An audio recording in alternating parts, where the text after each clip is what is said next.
आखिर किन खोसियो भितेनको माइक? यो भितेनमाथि डिसरिस्पेक्ट गरेको त होइन? आखिर के हो त कारण? आउनुहोस् बुझौं। कपनहेगनमा भिटेनको कन्सर्ट स्थगित। दर्शकबीच कुटाकुट भएपछि आयोजकले स्टेजमै रोके पर्फर्मेन्स। युरोप टुर अन्तर्गत डेनमार्कको राजधानी कपनहेगनमा आयोजित चर्चित नेपाली र्यापर भितेनको लाइभ कन्सर्ट बीचमै रोकिएको छ। गत शनिबार 23 मई 2026मा कन्सर्ट हेर्न आएका नेपाली दर्शकहरूबीच हलभित्रै भीषण कुटाकुट र विवाद भएपछि सुरक्षा संवेदनशीलतालाई ध्यानमा राख्दै आयोजकले कन्सर्ट बीचमै स्थगित गरेका हुन्। युरोपमा रहेका नेपाली संगीत प्रेमीहरूको बाक्लो उपस्थिति रहेको उक्त कन्सर्टको सुरुवाती चरण निकै उत्साहजनक र ऊर्जावान थियो। भितेनले स्टेजमा चढेर आफ्ना चर्चित गीतहरू गाउन सुरु गरेपछि दर्शकहरू पूर्ण रूपमा झुमेका थिए।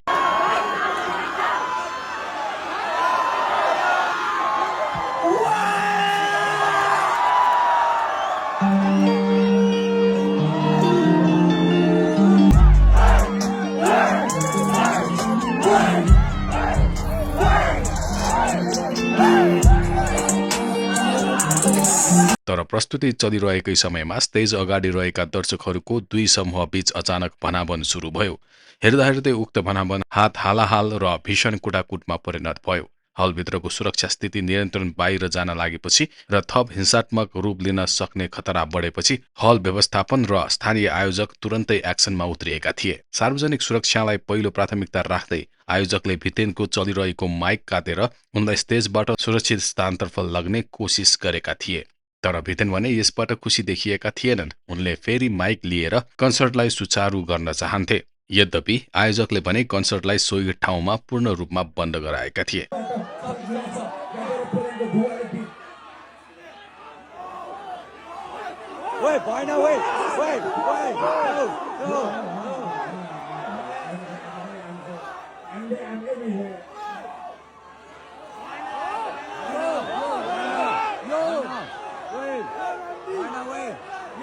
Namaste.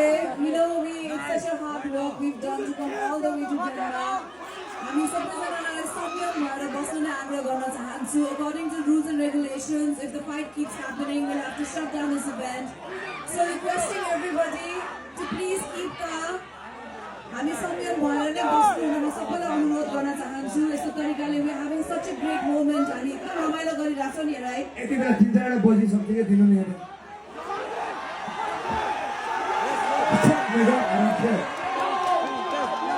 That's it.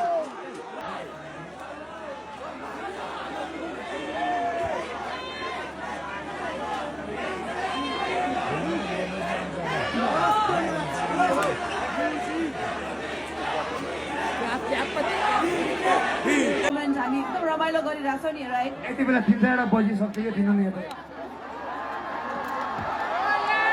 Fuck nigga, I don't care. Read that shit.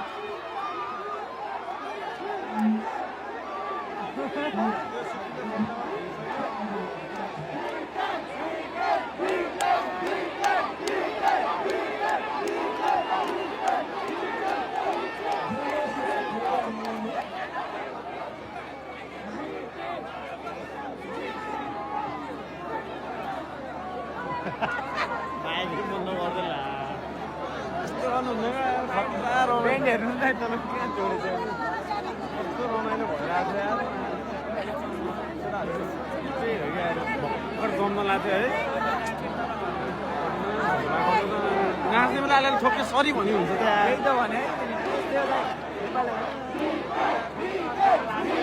घटना लगतै सामाजिक सञ्जालहरूमा कन्सर्ट हलभित्रको कोटाकुट र भितेनको माइक खोसिएको भिडियोहरू भाइरल बनिरहेका छन्। एकातिर नेपाली युवाहरू आपसमा कोटाकुट गरिरहेका र अर्कोतिर आयोजकले कन्सर्ट रोक्न बाध्य भएको स्पष्ट देखिन्छ। कन्सर्ट हेर्न टाढा टाढाबाट टिकट काटेर आएका सयौं सभ्य दर्शकहरू भने केही व्यक्तिको उच्छृङ्खल व्यवहारका कारण कन्सर्ट बिग्रिएको भन्दै आक्रोशित र खिन्न भएका छन्। यस घटनाप्रति र्यापर भितेन र व्यवस्थापन टोलीले पनि दुःख व्यक्त गरेका छन्। डेनमार्कको कन्सर्ट बीचमै रोकिनु परे तापनि भितेनको युरोप टुरका अन्य कार्यक्रमहरू भने यथावत रहने जनाइएको छ। टुर अन्तर्गत उनको अर्को प्रतिष्ठित कन्सर्ट आगामी मे 31, 2026मा पोर्चुगलको राजधानी लिस्बनमा हुने तय भएको छ। आयोजक टोलीले पोर्चुगलको कार्यक्रममा सुरक्षा व्यवस्थालाई झन कडा बनाइने आश्वासन दिएको छ।